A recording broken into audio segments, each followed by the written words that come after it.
નમસ્કાર દોસ્તો, હું છું આપનો મિત્ર રાજેશ સોરવડિયા અને સ્વાગત છે આજના એક નવા વિડીયોમાં.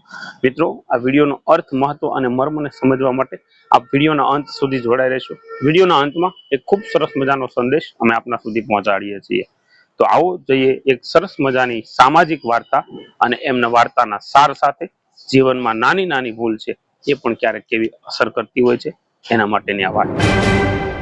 એક બોટના માલિક દ્વારા એક બોટને આખી રંગી અને રિપેરિંગ કરવાનું કામ છે એક પેન્ટરને આપવામાં આવ્યું. પેન્ટર છે એ બ્રશ કલર બધું લાવી અને ખૂબ સરસ મજાની હોડી છે એમને રંગી અને એમના માલિકને પાછું એમને સોંપી દીધી. માલિકે જે પ્રમાણે કહ્યું એ પ્રમાણે સુંદર મજાનું કામ કર્યું હતું. પણ પેન્ટિંગ કરતી વખતે હોડીની અંદર એક નાનકડું એવું છિદ્ર, એટલે એક નાનકડું એવું કાણું હતું. એ કાણું પણ એને સાથે સાથે રિપેરિંગ કરી નાખ્યું. આ કાર્ય પૂરું થઈ ગયું એટલે રિપેરિંગ કરવા વાળા જે પેન્ટર છે એમનું જે કાંઈ ચાર્જ ને મહેનતાણું થતું હતું એ લઈ અને એના ઘરે જતા રહ્યા.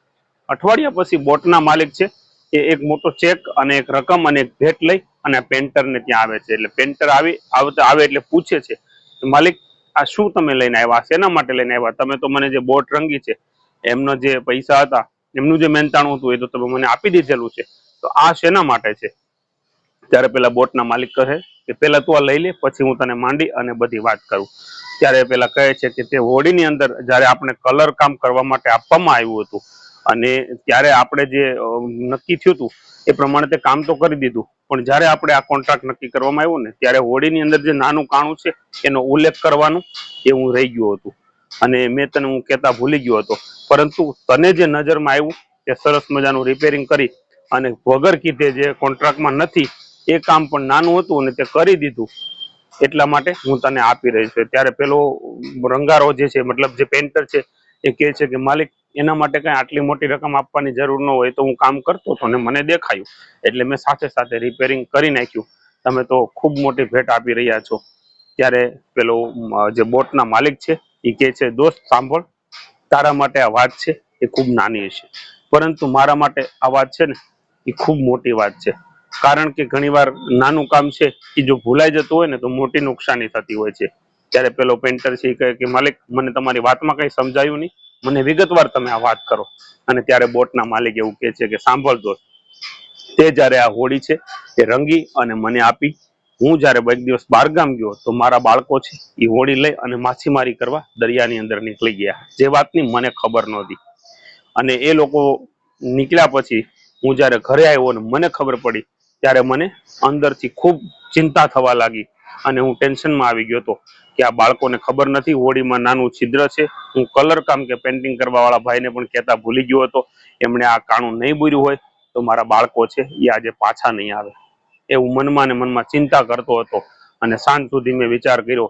ત્યાં સાંજના સમયે જ્યારે મારા બાળકો છે એ માછીમારી કરી અને પરત ફર્યા ત્યારે મને અંદરથી ખૂબ લાગણી થઈ અને ખૂબ હું ખુશી થયો અને ઈશ્વરનો અને તારો સાથે સાથે આભાર માન્યો કે આ મારા બાળકો છે એ પાછા સલામત રીતે આવી ગયા. દોસ્ત, અગર જો તે આ નાનકડું એવું કાણું ન બન્યું હોત તો મારા બાળકોને ખબર નહોતી કે હોડીની અંદર છિદ્ર છે, કારણ કે તો મને એકને જ ખબર હતી. અને મારા બાળકો તો માછીમારી કરવા હોડી લઈ અને નીકળી ગયા હતા અને આગળ જતા દરિયાની અંદર જો ફસાયા હોત તો આજે મારા બાળકો છે ને એ પાછા ન આવ્યા હોત. એટલે આ નાનકડું એવું કાણું તે બોરી અને તે આજે મારા ખૂબ મોટા કામની બચત કરી છે અને ખૂબ મારા માટે ઉપકારનું કામ કર્યું છે કે જે મેં તને કીધું નતું છતાં પણ તે કામ કરી નાખ્યું છે. ત્યારે પેલો માણસ કહે છે, શેઠ તમારી વાત સાચી છે, પરંતુ હું જ્યારે કામ કરતો હતો ત્યારે મને દેખાયું એટલે મેં રિપેરિંગ કામ કરી નાખ્યું. ત્યારે પેલા માલિક કહે છે કે તારા માટે એ નાનું કામ હતું, પણ મારા માટે તો આજુ મારા દીકરાઓ છે એ બચી ગયા અને ઘરે આવી ગયા, એટલે હું તારો ખૂબ ખૂબ આભાર માનું છું.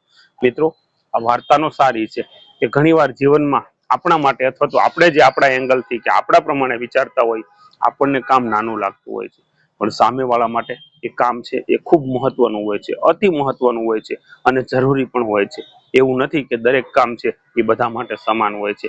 આમ જીવનમાં પણ આપણે ઘણીવાર આપણે ક્યારેક ભૂલ કરતા હોય તો આપણે એમ લાગતું હોય કે આ તો એક નાની એવી વાત છે, પણ પરિસ્થિતિ જો એક નાનું એક કાણું છે ને એ બુરાયું ન હોત તો પેલા હોડીના માલિક છે એની શું હાલત થાત, એનું ઘર પરિવાર રખડી જાય એવી પરિસ્થિતિ હતી. એમ જીવનમાં પણ આપણે ક્યારેક નાની એવી વાત કે નાની ભૂલ હોય એ આપણે નાની સમજતા હોઈએ છીએ, પણ સામેવાળા માટે ક્યારેક ખૂબ મોટી અસરકારક થઈ જાય છે. સમાજમાં પણ આપણે ઘણા બધા એવા દાખલાઓ જોઈએ છે કે એક નાનકડી એવી વાત માટેથી અથવા તો એક નાનકડા એવા શબ્દ માટે થઈ અને લોકો વાતને ક્યાં ને ક્યાં સુધી પહોંચાડતા હોય છે, એનું ખૂબ ખરાબ પરિણામ આવતું હોય છે. તો દોસ્તો, આ વાર્તાનો સાર આપને કેવો લાગ્યો એ અમને કોમેન્ટ કરી અને ચોક્કસથી જણાવશો. અને આવી જ બીજી વાર્તા અને વિડીયો જોવા માટે અમારા આઈડીને ફોલો કરશો, યુટ્યુબ ચેનલને સબસ્ક્રાઇબ કરશો, લાઇક શેર કરી અને આપના પ્રતિભાવ છે એ કોમેન્ટમાં જરૂરથી આપશો. Thank you. જય હિન્દ, જય ભારત, જય જય ગરવી ગુજરાત.